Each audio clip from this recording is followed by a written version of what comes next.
Putting up new buildings, we're knocking down the old. We're working in the summer heat and in the winter cold. And the labour power we sell, me boys, for a hard-earned weekly pay produces mighty profits for the greedy MBA.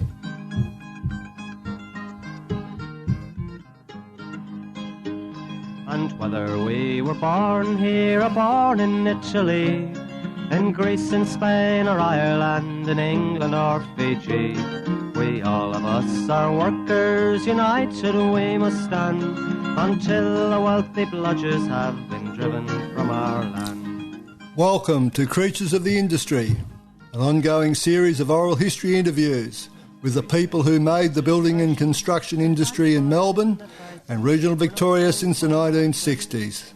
These podcasts are sponsored by the Concrete Gang in cooperation with Community Radio 3CR. And break a couple of concrete pours to back our log of claims.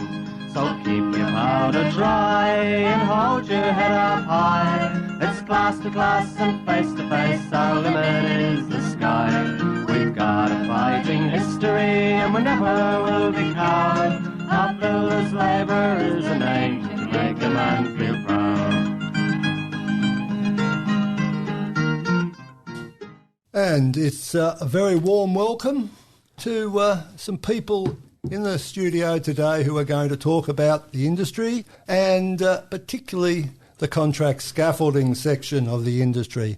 And it's a very good morning to a doyen of the contract scaffolding fraternity, the one and only Peter Welsh, aka The Bone.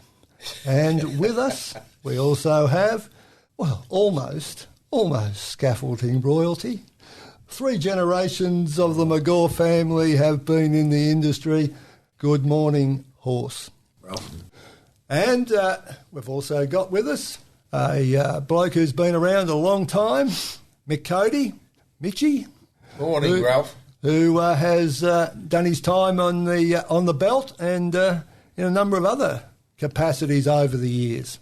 So what I'd like to start off with is with Peter. And when did you first come into the industry, Peter? Oh, Jesus, in the 70s. In the 70s? Yeah. You're older than me, so you must have started late, did you? Yeah. And where did you start? Oh, I really started with ARP Crow. Oh, yeah. Down at Canterbury Road, a labourer, brickies labourer on a brick wall. And then when we finished that, we went up to the union office to see if we, Pat Maloney was our boss over there, and we tried to see if there was any jobs.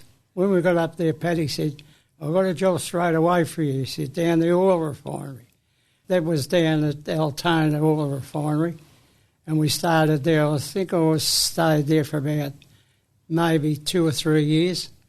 And then I went and worked on the scaffold for Big Ben over in Racecourse Road in Flemington. And from there I stayed in the scaffolding industry the rest of my life. Well, you started off as a refractory bricklayer's labourer. Yeah. And tough game. Yeah. And that company that you've mentioned, Crows, no longer exist, I don't think. Oh, I think they're still going. Do they? Yeah, I think so. Yeah. Well, They do the insulation with the fire. Well, Yeah. to be brutal, it was a tough gig because I worked for them myself. Did you? Yeah, down at Esso at Western Port. Yeah. And it was hot and dirty and it was not the greatest job going around. The best to work for. And Daz, how did you start? Probably I was a brickies labourer and I just got a job. My brother worked for the major, so about 1980 I got to start with them. Then after that... Speak up, Darryl, will you? After that, I got a job with GKN. Quit the job with GKN. Oh! Which was Waco at the time. Yes, so you got in at the top shelf, did you? Yeah, it took And when was that? in the 80s. In the 80s, yeah, early 80s. And Mick, when did you come in and where did you start? I started in the early 70s as a brickies labourer. Started with Georgie O'Halloran. Yeah, I know. And cut me teeth there. I met a bloke called Joe Muldoon while I was working for O'Halloran. He ran a bit of the labour, and it wasn't too long before I ran out of work, and then started with a rogue called Ray Stiles. So Ray Stiles was a very well-known bricklayer at the time. You had to be pretty hard and tough to work for Ray. The way that he provided refreshment or looked after the cooling was you had to jump into the 44-gallon of water to get cool on a hot day. That was about it. Your water came out of a canvas bag and you sat your ass on a bag of cement at Smoko. Pretty tough and hard. That was the early 70s, and it wasn't long before I took up the role of putting the scaffold up for the brickies, because that was a bit less labour intensive. So I jumped onto that, then saw an opportunity to move into the scaffold companies, and I got the mail from a pub, the famous Young and Jackson's, where all the Cyclone boys used to frequent on a Thursday and Friday. So off I toddled down to Port Melbourne, and Ray Pollock gave me a gig, Ronnie Pollock gave me a gig down there, and that's where I started, in the scaffold. Wasn't too long before I heard on the grapevine that Big Ben was a much more user-friendly company. Old Cyclone was pretty tough and hard, all the Poms, all the Scots, Joe Doherty, Paddy Stedman. You had the real old grafters. They were in charge of the labour there. It was all unionised. There was a great culture. There was a lot of camaraderie, and if you weren't, wee Johnny Darby, Johnny Tracy, I can name them all. If you didn't like a drink, because you had to like a drink to be part of the gang, you weren't in the gang. But no, it was a great industry, and one of the most vivid memories was we're working on the Board of Works at the time. Was one of the biggest jobs in Melbourne. And before the facade started falling off. Exactly. We came back to actually build a scaffold around the entire building so that they could put the facade back on, actually. And drinking in Y&J's one Thursday night, and a bloke came in the doorway, and everybody seemed to know the bloke. It was like royalty, Teddy Moles was all over him, Peter Hurstback, Ivor Cornforth, they were all over him like a rash. And the bloke's name was Johnny Cummins. So he said, listen, boys, there was about 10 of us drinking there. He said, listen, boys, we got to go up to the Australia Hotel. There's a bloke called Johnny Driver is involved in a council election, and we need a few blokes to come up and support Johnny Driver. I didn't know this bloke, Johnny Cummins. I didn't know Johnny Driver, but up we went and we signed and we supported Johnny Driver, and he happened to win a council election of the day. And that actually was one of the smartest things I ever did, because I then knew who Cumbo was, and that was my little start in the industry, and being a union member and being included. It was the start of it. Thanks, Ralph. Well, we've all got something in common, because Johnny Cummins was a important part of the contract scaffolding game for a very long time, but it was a tough game back when it started. And Peter, you ended up basically setting up a company. Yeah. You were one of the 4 subcontractors who were allowed by the BLF in those days to provide labour to the companies that supplied scaffold. So you want to talk about that, because that's a pretty interesting time. Yeah, that was Big Ben. I was a subcontractor to Big Ben, and I'd done their work for them. But another part of that was that they already had a subcontractor. So what I said to the blokes, I said to them, well, we've got to go out by ourselves, completely supply and erect. So I bought some scaffold and paid it off, and then got as much as I could, and then I started off in a little yard in Flemington, a shed type of thing. And as the building industry went along, the scaffolding companies grew better, and the more work for the scaffolders. And then later on again, I got a block of land on the railway line to put my stuff outside Fairfield Station. And I said to Carl Muir, I said, well, we've got to shift from here, Carl, because we can't load or unload the trucks because of the traffic. It was near the railway gate. So then I shifted from there up to Preston, and we hired a warehouse, and then it just kept going and going. And then later on, I went to Sydney to do a job for Delta Demolition, to scaffold legal in general, and the main contractor up there for the building was Grollo. Yep. And we'd done a job there, and when we finished, they asked us could we stay and do another job out at Parramatta. So we'd done another job out there. The boys were getting a bit homesick by this time. So what we did, we set up a couple of blokes that lived up there and set them up to take over and work directly for Grollo and Delta, and we come back home. I think as all of you know the story from there on about how many jobs have we done. Well, with the other contract subbies, who were your main competitors in those days? The main competitors, none. Well, there you go, folks. You heard it first. Skyline were the biggest and they were the best. Yep. But some of the suppliers also had their own gangs, obviously. But who were the next subcontractors who were allowed to operate? Pat Deary. Yep. SGB. SGB, yeah. Yeah. Howard Motion and his gang. Yeah. Scaffolds are us. Yep. They come in at a later stage. But the industry's full of them now.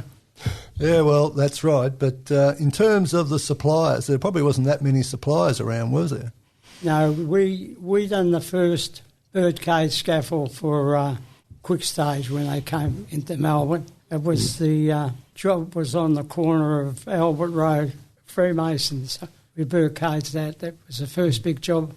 The Quick Stage was brought into the industry, and we put it up. So what years was Quick Stage first introduced? Because it became the preferred form of scaffold after basically Tube and Fit had been premier product for many, many years, and then the Quick Stage came in through GKN Mills, if I remember the full name. Yeah, that's right, yeah. Exactly. And when was that? Oh, I can't remember, Ralph. Early 80s? Yeah. No, I'd say early 70s. Yeah, probably. But before that, what other modular scaffold was in the industry? Rapid Metal. Yeah. I think they're the only one that ever had a scaffolding. Modular scaffolding. Yeah. But Tube and Fit, for all of you, was still part of the game. Yeah. Wasn't just in the refineries and so on. The big jobs were all Tube and Fit. Everything was Tube and Fitness. It was either Cyclone Fitness or Mills Fitness, a much more robust, heavier fitting. Oh. When I say heavy, I mean heavy. Throwing that up to the next bloke in the chain was a bit of a problem. That fitting was barred in the end. Yeah. The big double from Boral, well, it was Cyclone then, because you couldn't see the boss screwed into the nail. Yeah. So they got rid of them, and then they brought the other double in. Yeah. And if people listening don't quite understand what we're talking about, Tube and Fit is in fact pipes tied together with right angle and swivel joiners, and it's put together, measured out, levelled up and all the rest of it, and unlike modular form, which just slots together and you just keep adding to it. Yeah. Everything was done manually. So right from the ground up, each lift was measured, it was marked, and it was all installed completely manually. Yep. You worked off one plank, your fittings were thrown from the ground, either hand over hand or as you got higher in a bag. Everything was on a Jenny and wheel. Yep. There was a groundy and there was 2 or 3, depending on the job, working up top. You did your grounding. You never got off the ground until you knew what you were doing.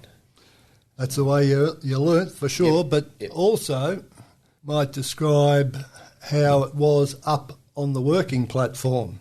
Well, the one or two planks that you were working on. 12-foot planks. Yeah, 12-foot wooden planks. Yep. You had to pass them up, Hand over hand. And overhand. and you didn't tie them down, did you? Oh, No. sometimes. Safety was a bit slack around about that time. Oh, really? Yeah.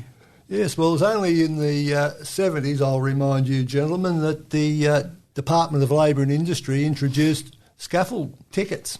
You actually had to Yep. have a ticket of competency. Yes. Yep. So where did you get your tickets of competency? Who taught you? I went to the union one, 16-week course, when I would have worked down around the corner. It's what- ourselves. Where it first started was there was the painters and decorators in Flinders Lane issued. You had to go and do your training, and they issued you with the qualification.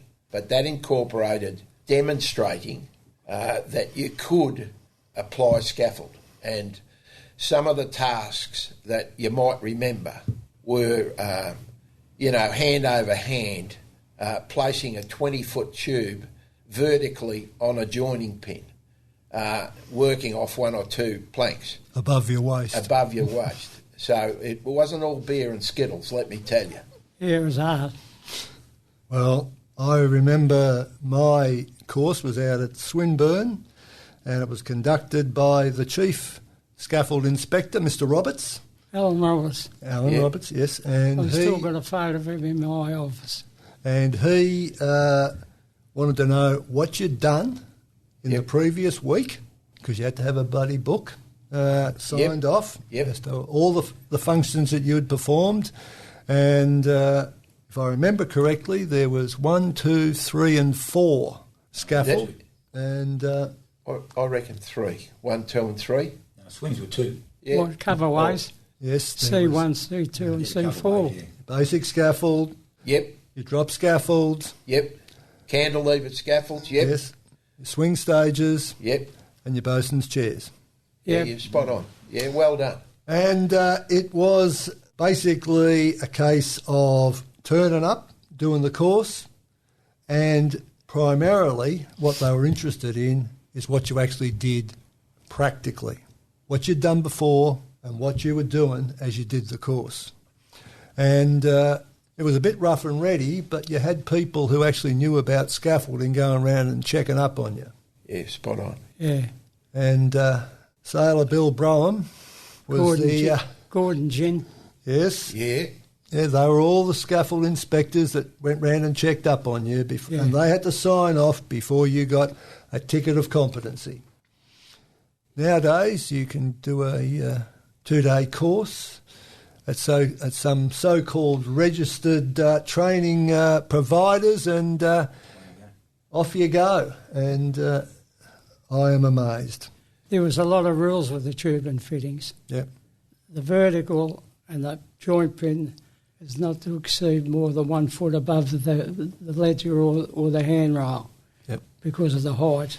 But some could lift it up 5 feet and some can't. Some couldn't. Exactly. Yeah. And I think all of that,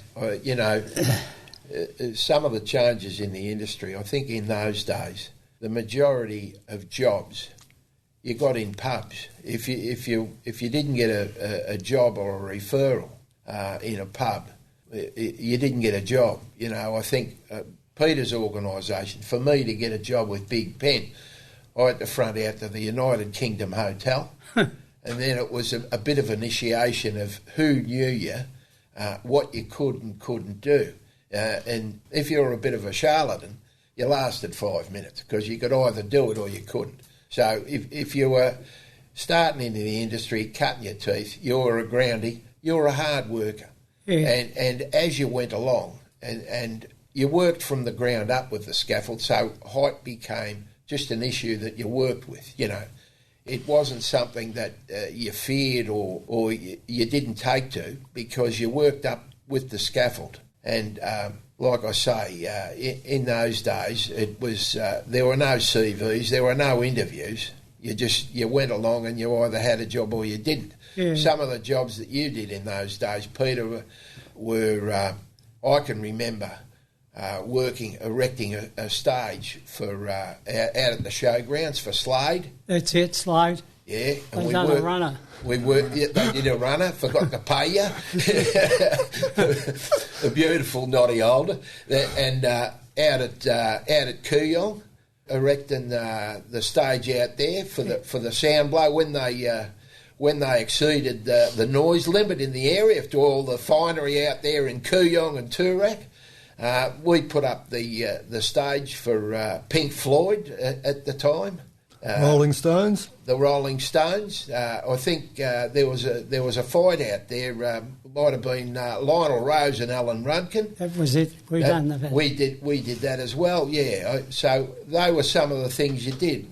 The other things that you did were erecting little scaffolds for camera crews around all of the football grounds. My Music Bowl. My Music Bowl. You did that, but all of the football grounds And the golf? and the golf that were televised. We all got free tickets into the golf, into the Masters, into the drinking tent with John Elliott and all the finery. But if you got into, as I happened to be lucky enough to get into Kevin Murray's gang, you did the football grounds, and you were sent out to Essendon and Fitzroy and Collingwood to erect a little camera stand. And they were the pink eye jobs, weren't they, Peter? They were the pink eye jobs. Right, I will put your sunglasses back on. And but in those days, I would have thought that one of the things that was absolutely crucial was the gang. Yes. When you made a gang, as you just mentioned, Mick, when you made a gang, you stayed in that gang. That's it. And you knew, you correct me if I'm wrong, you knew what the other blokes in your gang were capable of. Yep. You knew their strengths, you knew their weaknesses, and they knew yours, and you made it work as a gang. It wasn't individuals. No, Exactly. I never ever employed a bloke to go up on the scaffold if he was frightened of heights. I put him on the ground and said, get your bearings, watch what you do, come up here with us and we'll look after you. Yeah, that was very much the way it was. I mean, you quite rightly said, Ralph, you were a part of a gang, and there was that camaraderie in the industry, and not only in the gang, but in the whole organisation, and scaffold companies knew each other, and you knew the highs and lows. You know, there were some leading lights from different companies. You know, everybody knew Hanson, Nolly Haynes, Carl Mueller, some of the leading lights. You know, and you knew the blokes from Cyclone, the Poms. You know, you knew Mickey Lloyd. Yeah, Mickey Lloyd. You employed Mickey Lloyd and Howard Mason. and Alan Colson and Joe. Johnny Canning? Johnny Canning. No, Johnny Canning never worked for me. No, for Cyclone. Yeah, For Cyclone, yeah. Terry Fee, you employed him. yeah.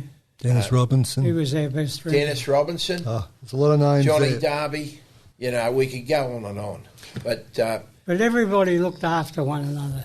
yeah, for You sure. know, For sure. if you had a party that night and you was a bit under the weather, I wouldn't let them start work.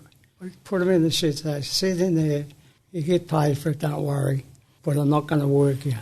Stay there until knock-off time and go home and get paid. I can't take the risk of you getting up there and being full of beer or whatever and fall off and get hurt, seriously hurt. How do you think I feel? So that's one of my rules.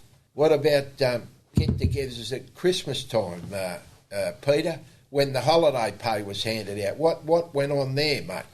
Well, if you had accrued sick leave and you had say 4 or 5 days or 6 days, and they had short time to get a full pay over the Christmas period, I used to pay them. Of course, I'd ask them if you want them, Yep. I'll pay you. They're yours, and Yep. that'll help to get your full pay for Christmas.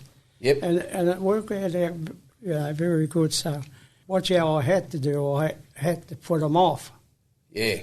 I had to say that I'll get the right on the books, because if I just paid them, their name would still stay on the books and they wouldn't get the money. So got the sick leave, put them off, paid them their sick leave. We were ready to start back after Christmas. We were back together and get going.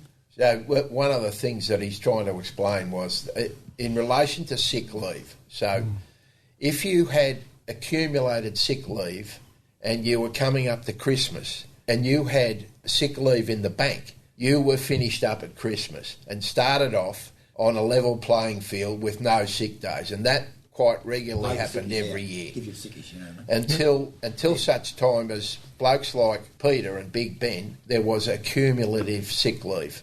And we went out for some time to get that. But 6 weeks. Yeah, but that was one part of the industry that he was instrumental in forming. But what I was trying to mention, at holiday pay, the Big Ben system was that you were paid 3 weeks pay a year.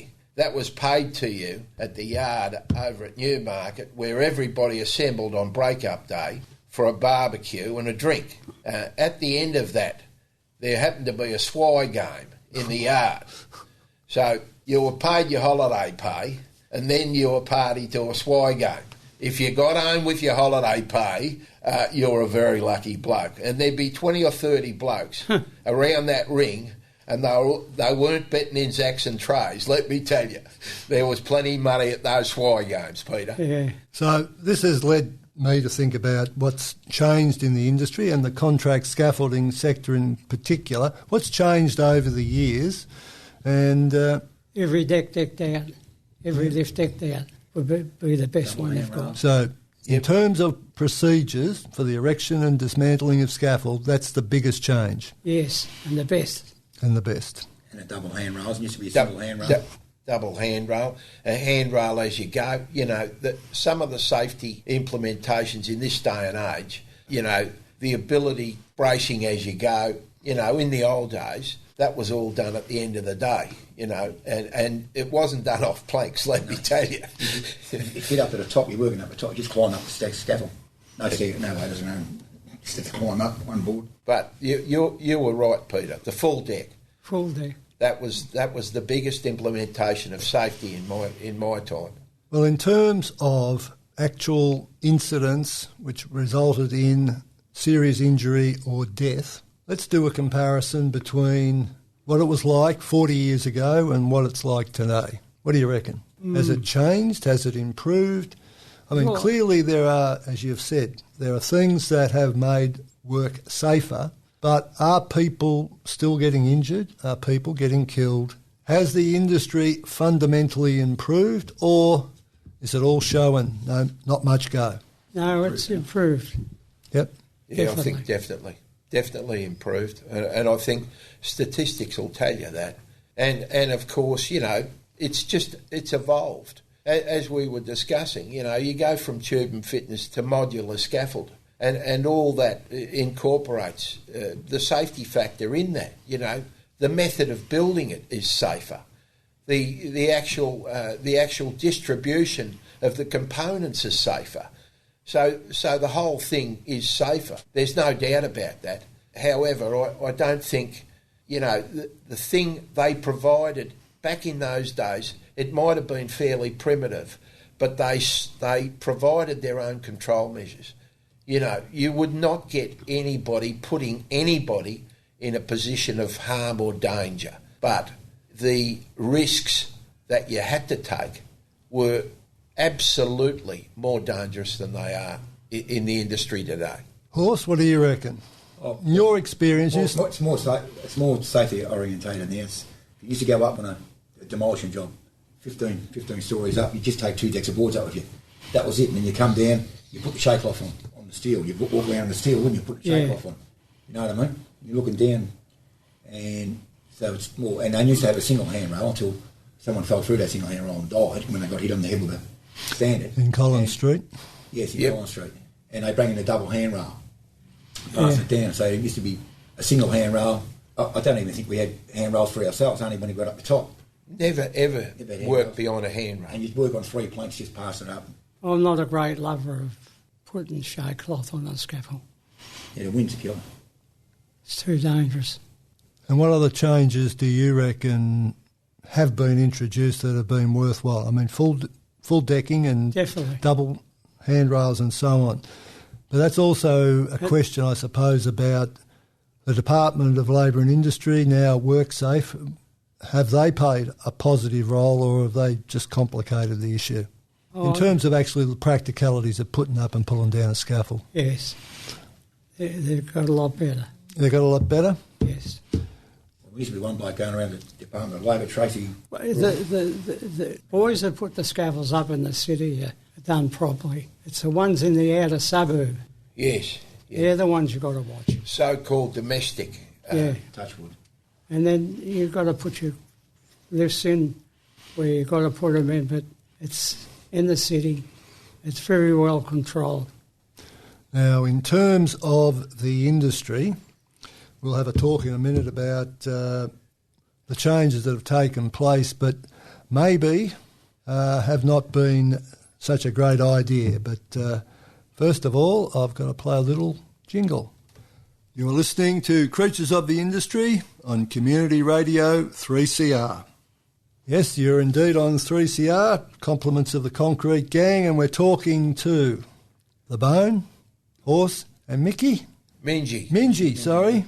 I've never known you to have that nickname in all the years, but never mind. We're talking about change, not just in scaffold, but also in the industry at large.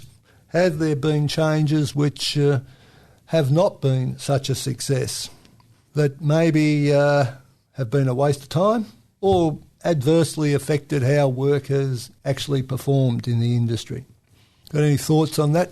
Well, I think that the regulators and what they've done in relation to so-called controlling health and safety, I think has really been a step backwards. It's just they're put in place, institutions like the ABCC, and they're put in place to try and stifle or control unions and control some of the benefits that are produced and provided by unions.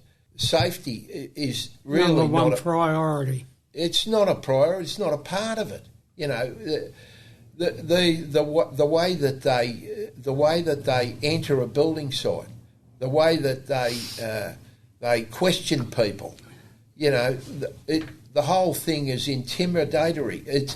It actually harms the industry and actually divides, rather than, if you see, when even in those early days, even in those primitive days, the thing was that people worked as a collective. They provided a safe workplace for each other. Some of the camaraderie and the relationships that were built over those years, are still in place today. And the regulator and all of those controls that have been put in place have done absolutely nothing in relation to the safety. The statistics that are forged are all industry driven from the unions, from the workplace. They are done from organisations, from the workforce, from the workers. They see the risk. They see the control measures. They actually apply them and utilise them to benefit those stakeholders and workers in the industry. Yeah. Peter? Yeah, I'll go along with that, Mick. Yeah, good. It's the one you just said about the planks. Now, in terms of being a subcontractor in scaffolding, but generally, you have been on the receiving end of a fair bit of interference from some of these so-called regulators, whether it's the ABCC or the Industrial Advocate and various other people. But also you've copped a little bit from the MBA over the years too. He was the poster boy. Hey, Yeah. what got you into so much trouble? I was talking out of school here. When we wanted to rise, I spoke to John Cummings, spoke to me, and Johnny Setka put a big part of it too, and all the union blokes from this BLF at that time asked me to do something, and I done it. is to go up and see Normie Gallagher, and I said to Normie, how much is it going to cost to get the boys back to work, because a lot of them are suffering. They've got mortgages and paying their houses off and all that. We've got to get them back to work. What's got to be done? He said, somebody's got to pay the rise. I said, you're looking at him. So I paid the rise, and about 3 to 4 days later, all the scaffolders gradually come back to work, and away we went. But that's how it went. That's how we got. Banjo. The what? NBA. Yeah. Anyway, that's just probably for many people a little bit of an obscure thing, but that was the negotiations that took place in the industry. Without the Fair Work Act, without the Arbitration Commission and all the rest of it, there was agreements that were done in the contract scaffolding area for probably, looking back now, from the 1960s. Yep.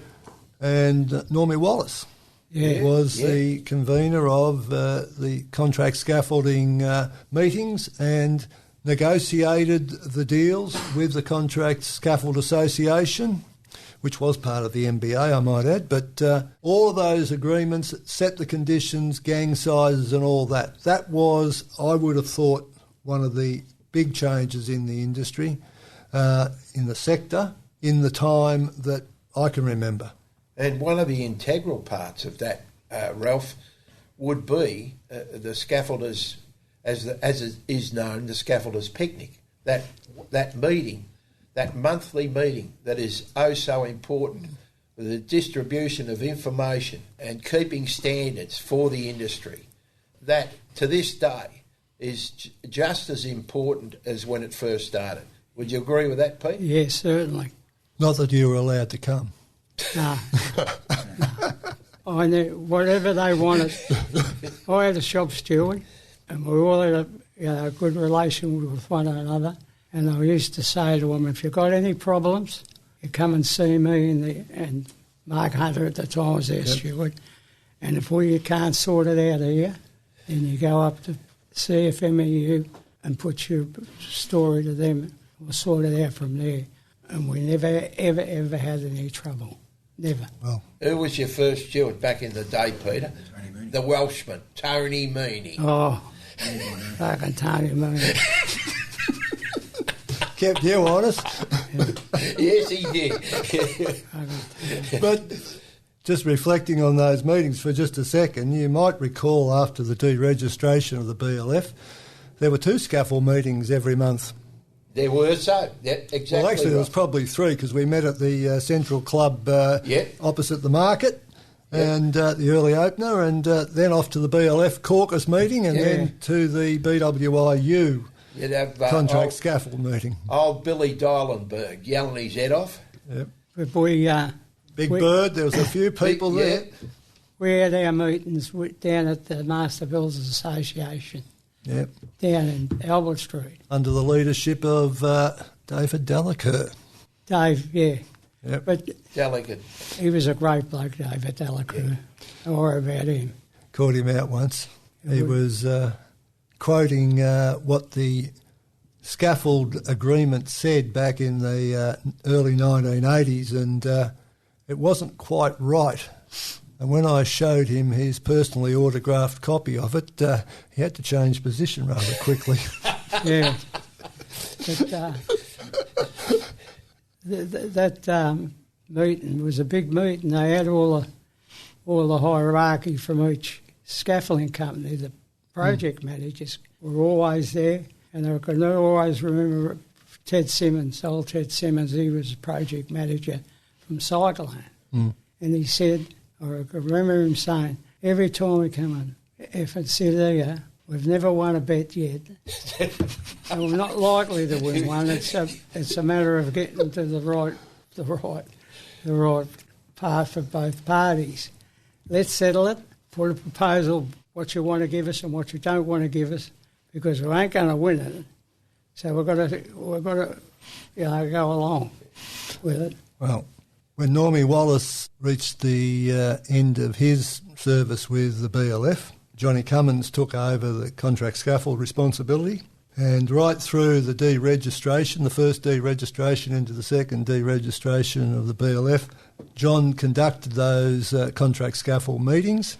And then when he assisted, in fact he probably did more than assist the amalgamation of the BLF into the CFMEU on decent grounds, he then took over responsibility for the CFMEU contract scaffold meetings, and they have continued in the agreement, and they have continued as a practicality, subject of course to COVID-19, ever since. Yeah. So maybe you should also reflect on your role with John and the contract scaffold agreement and the changes in the rates and all the rest of it, because methinks, as John would say, that you were well and truly implicated because the calculations of the new rates used to get done out at your yard. Exactly. With the lovely Diane. Yeah.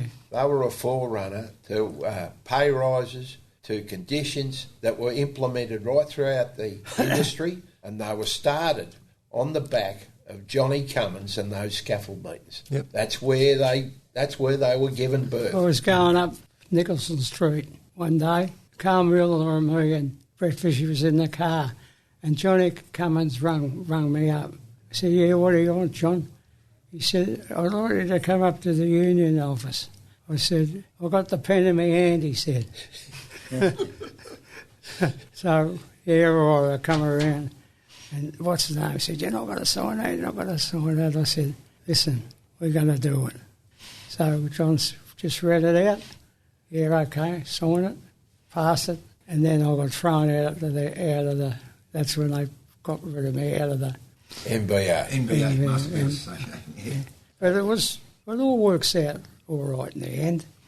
But in terms of contract scaffolding, what has possibly changed a little bit is the informal way of doing business.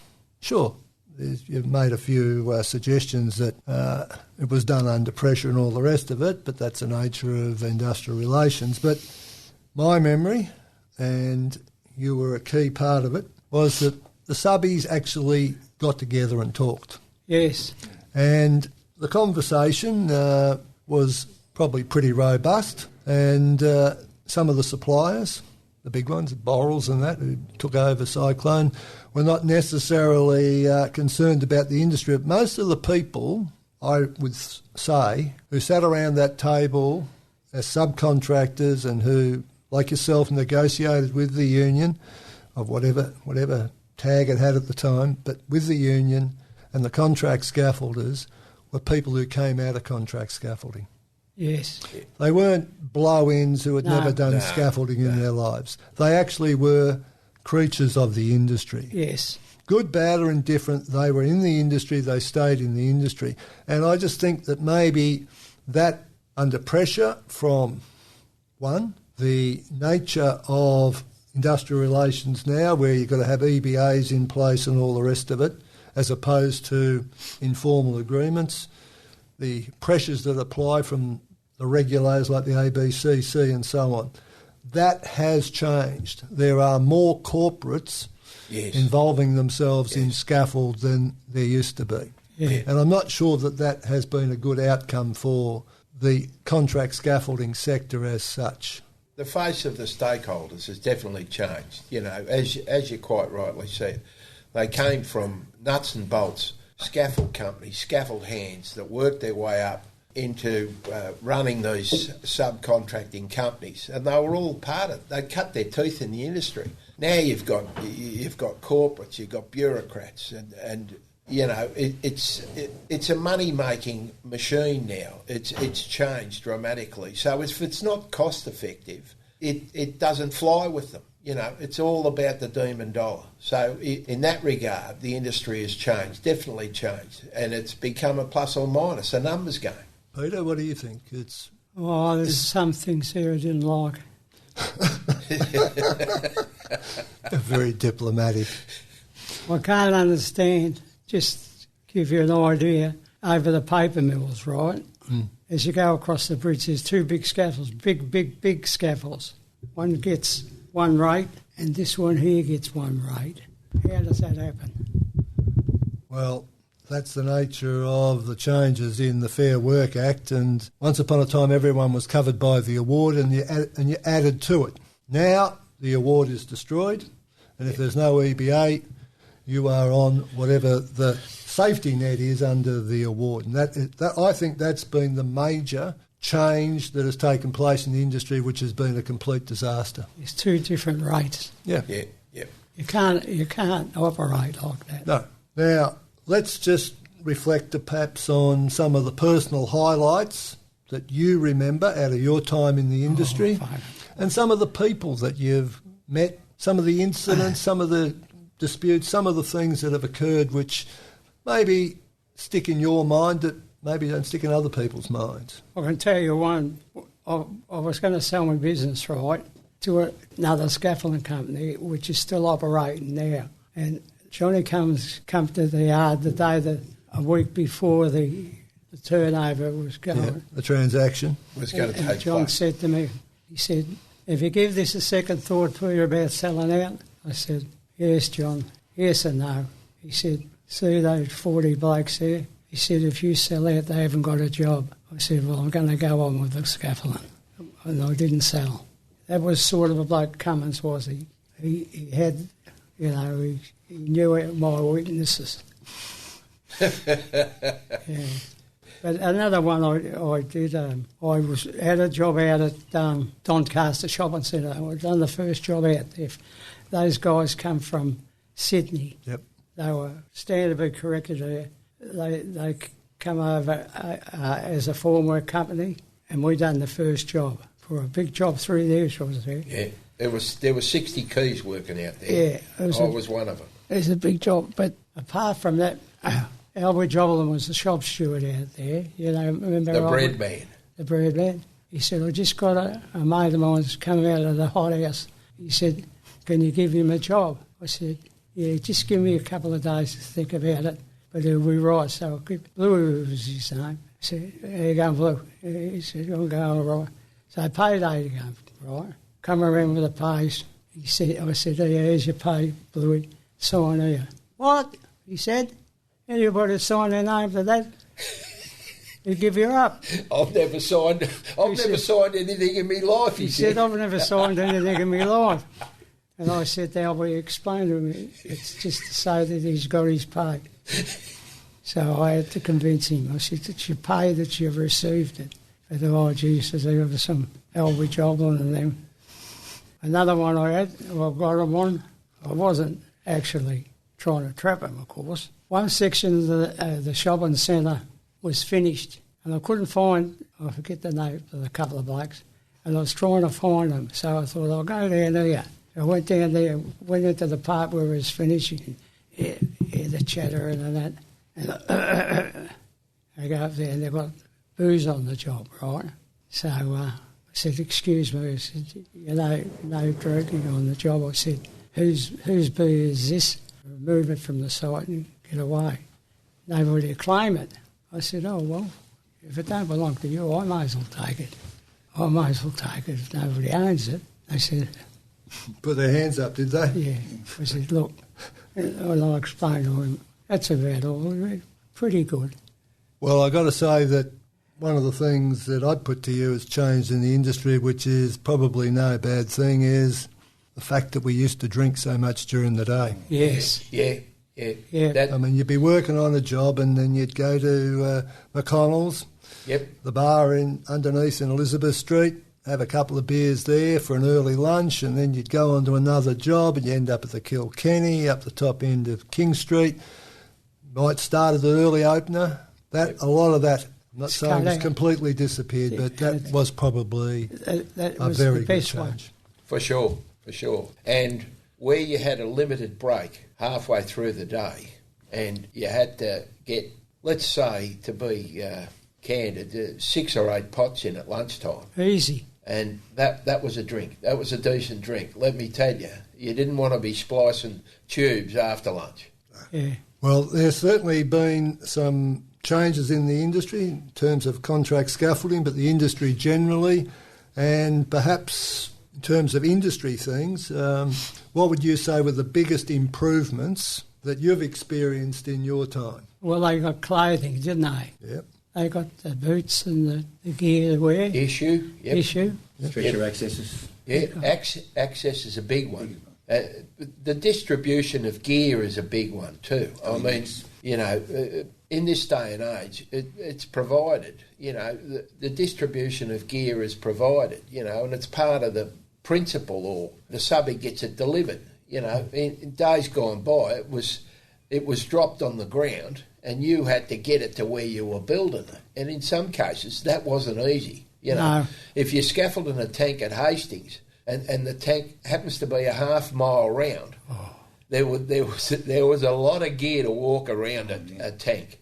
Now, what about the things that did change in the 80s, despite the deregistration of the BLF? There have been some major changes: superannuation, Yep. redundancy. Yep. Yeah.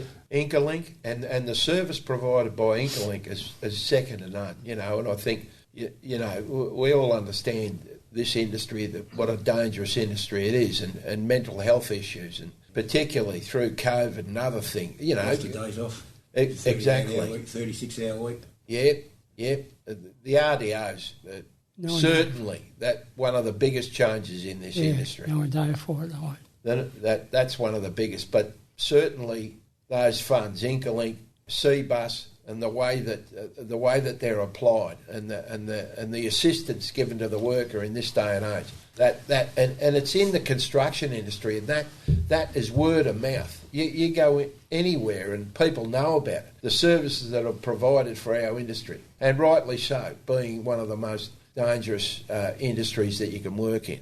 I worked on a job for a builder, I won't mention the name. and EA Watts. It was coming up for the long weekend sort of thing. And I went to the blokes and I said, you've got to work tomorrow. But I said, you've been working 7 days a week, you need a break, you know. That's when you start to have accidents. They were at the pub, on the racecourse pub, and I said to them, if you go to the pub, tell me, he said, you're going to get paid for it anyway, tell me what you want, but don't come back. If you're going to be drinking, don't come back tomorrow. But before you go, make sure you leave the scaffold in a safe condition before you go to lunch, right? So that was all right. Then I went to the manager who was there, and I said to him, and explained to him, he said, oh, we're working 7 days a week here, we need a break. And he said, and I explained to him, we've done everything that they had to do for you tomorrow when you come to work. And he was quite happy with that, you know. What I'm trying to say is, if you have a good relationship with the builder you're working for, it's a hell of a lot easier for the job to go along. And you're saying that the boys weren't coming back after lunch, aren't you? Yeah, I told them. Yeah, of course you would. I said, they're not coming back. They've done everything. They've gone to the leading hand and asked them what jobs they want done and told them what they were, and that was it. So 13 out of 14 days. On a lighter note, Peter, you're being cast with a reputation of having a wager over the years. I've heard a bit of gossip that going back some time, you might have had a decent bet. Would you like to impart a bit of knowledge to Ralph and the boys? What's the biggest bet you've ever had, Peter? No. No? Not going there? No. Be a few zeros on the end of it, wouldn't there, Pete? It might have been, but no, I don't want that. No. No, we're not going there. No, don't go there. Oh, all right. Oh, Well, come on. I happened to be at Moonee Valley the day you put 100 grand on a horse. But Wasn't me. It wasn't you. All right. Listen, the contract scaffolding game's not that remunerative. Come on, we'll just... Now, Peter, you're coming up to your 90th birthday. Yeah. You stayed in the game right up to when? When you finally... The finale. Oh, I had no option. Yeah, it's not a question of the options, but when did you finally give it away? Oh, about 4 years ago. Oh, about 8. Was it? Yeah. About 4. About eight. Well, let's cut the difference and say 6. Yeah. Yeah. So about 6. So you, right into your 80s, you kept working in the industry. You kept your yard. Yeah, I'd still been working, only I had an accident on the road up to the country My grandson was driving the truck, and I was sitting in the front, and my daughter and my dog was in the back. And we're driving along, and a fucking big steer jumped out of the paddock, and Big as a house. hit the side that I was sitting on, and I got hurt. I got my back, I got hurt, really. And from there on, I just went downhill. Well, listen, you're here today. Yeah, Horse brought you in, yeah. and you've kept going. You're a little bit sort of hesitant, but you've kept going, you've kept talking. Is there anything you'd like to reflect on about your time in the industry? Because I think that anyone who's been in the industry as long as you have, who have done as much as you've done, both as an employer, as a worker, and as a friend of workers. Yeah, Here. yeah. Is there anything you would like to, maybe end the show with in terms of what you reckon about your time in the industry? Probably, Peter, the blokes that work for you are all friends. Oh, yeah, mates, they're all friends. All good workers. Always put in. I never had a bad enemy. I might have not know about it. All the blokes that work for you. Master builders and They're all that. friends. But Want to know I them. love coming to work. Yeah. I love coming to work. Yeah. And you didn't mind having a cup of tea with anyone, did you? No, I come and seeing you. Indeed. And, yeah, it's part of my life. Friends, Well, yeah. maybe now that you've actually been through this little exercise, we can get you back on some other shows that we're going to do about the industry, because it might be that because it's called Creatures of the Industry, a Como saying, which didn't mean you were good or you're bad, Yeah. you were just part of the industry. You didn't blow in and blow out. You might want to talk in the future about people and episodes about the industry, and maybe we'll get some subbies in, have a talk. Yeah. Because they've all got nicknames too, and they're all well known. Yeah, for Yeah, sure. but you're not allowed to call them nicknames now. You know that, don't you? Did you know that? I didn't, Pete. No, No. you're not allowed to. Elaborate. Yeah. See, if your name's Jack the Robber or something like that, you can't call him. You've got to call him Jack. I've got to call you Daryl. Call you by your first name. You're not supposed to call them by that. Oh, we're not allowed to call you Bonehead. No, it just it was through the industry too, done. Ah, well. Anyway, we have got towards the end of the show, and we could probably talk about different incidents, but hopefully we've put together a bit of a show that talks about the industry, talks about the contract scaffold sector, how it was, what's changed, and hopefully where it's going. Yeah. And so I'd like to thank you, and we'll do it all again maybe in the future and talk about some other issues to do with scaffolding. Yeah. Thanks, Warren. Just quick one.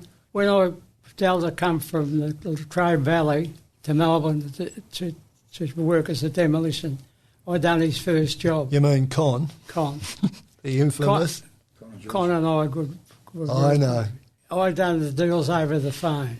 No contract written out or how much to do that, Peter? Oh, I'll ring you back in an hour and say, 5 or 6 grand, yeah, go and do it. And I never got robbed for one halfpenny off that bloke. Always got paid, and it was a handshake. You have a relationship with Ziggy along the way? Yeah, Ziggy. Yeah, Ziggy went to Sydney with me. Yeah. Oh, he was Big Tommy. he was a demolition bloke. Yep. Yeah, Ziggy's a lovely bloke. Yeah, he's in heaven now, but he was a good bloke. Yeah, I was at the funeral, I was there. Yeah. Righto. But most of the... And to finish off, can I ask you a direct question? I'm putting you on the spot. Were you at lunch with the Catholic Archbishop of Melbourne and somehow got talked into putting up a scaffold around Star of the Sea in North Melbourne? John got me. Yes, indeed. You got caught, didn't you? Eh? Yeah. You had to scaffold that whole church. No, not the whole church. Oh, only the facade. Only the front. All right. And let's just say that to finish the show, we had mercy on your soul. And we rang around and we got all the other contract scaffold companies to send along a couple of blokes, and we pulled it down in one day. Yeah. Yeah. That's it. And on that basis, Peter, Thank you very much. Thank you. Thanks, Mick. Good on you, horse. You have been listening to Creatures of the Industry, an ongoing series of oral history interviews Good on you, about Will. the building and construction industry in Melbourne and regional Victoria on Community Radio 3CR. You've been listening to a 3CR podcast produced in the studios of independent community radio station 3CR in Melbourne, Australia. For more information, go to allthews.3cr.org.au.